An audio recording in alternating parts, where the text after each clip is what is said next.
Assalamualaikum warahmatullahi wabarakatuh. Pada kesempatan kali ini, saya akan menjelaskan tentang peran kimia dalam kehidupan. Selanjutnya, saya akan menjelaskan beberapa materi, di antaranya yaitu pengertian materi, wujud materi, sifat materi, perubahan materi, klasifikasi materi, dan pemisahan campuran. Langsung saja, saya akan menjelaskan tentang pengertian materi. Materi adalah segala sesuatu yang mempunyai massa dan menempati suatu ruang atau mempunyai volume.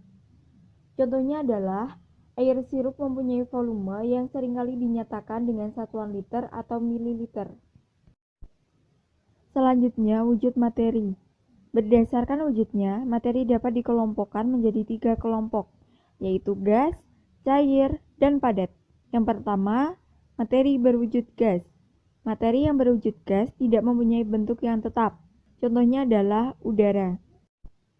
Yang kedua adalah materi berwujud cair. Materi yang berwujud cair selalu berubah bentuk sesuai dengan wadahnya. Contohnya adalah minyak goreng, oli, dan bensin. Dan yang ketiga adalah materi berwujud padat. Materi yang berwujud padat selalu memiliki wujud yang tetap dan tidak terpengaruh dengan wadahnya. Contohnya adalah besi, aluminium, dan pasir. Materi yang selanjutnya yaitu sifat materi. Sifat materi dibagi menjadi dua, yaitu sifat fisik dan sifat kimia. Yang pertama ada sifat fisik. Sifat fisik adalah sifat zat yang berhubungan dengan perubahan fisika zat tersebut. Contoh sifat fisik suatu materi adalah warna, rasa, bau, kekerasan, kemagnetan, dan daya hantar listrik. Contohnya adalah pembungkus kabel charger lebih lunak dibandingkan casing laptop. Kekerasan suatu bahan tersebut merupakan sifat fisik. Yang kedua adalah sifat kimia. Sifat kimia adalah sifat yang menggambarkan kemampuan suatu zat yang bereaksi dengan zat lain dan membentuk suatu zat yang baru. Beberapa sifat kimia adalah sebagai berikut, yaitu keterbakaran, ionisasi, dan reaktivitas.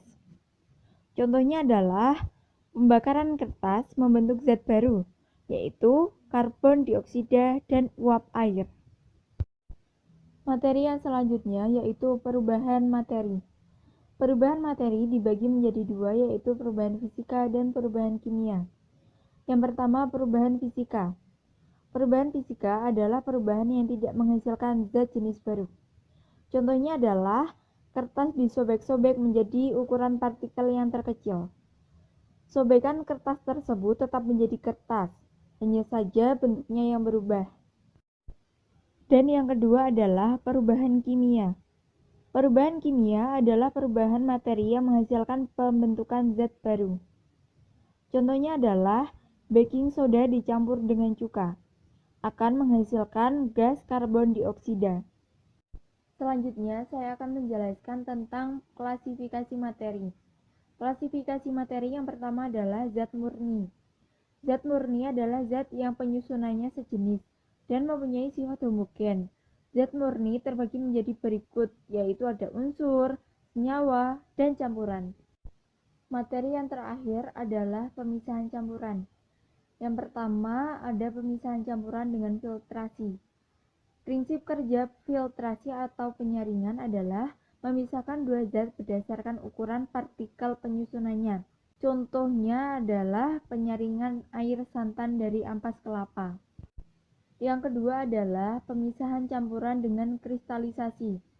Prinsip kerja kristalisasi atau pengkristalan adalah memisahkan suatu zat dengan zat lainnya dengan cara mengkristalkan zat tersebut. Contohnya adalah pada pembuatan garam. Yang ketiga adalah pemisahan campuran dengan sublimasi. Prinsip kerja sublimasi atau penyubliman didasarkan pada sifat zat yang bercampur. Menyublim adalah perubahan wujud suatu zat dari padat menjadi gas.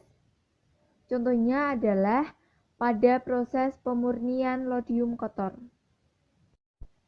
Yang keempat adalah pemisahan campuran dengan kromatografi. Prinsip kerja kromatografi didasarkan pada perbedaan kepolaran antara partikel-partikel zat yang bercampur pada medium tertentu. dengan pelarut tertentu.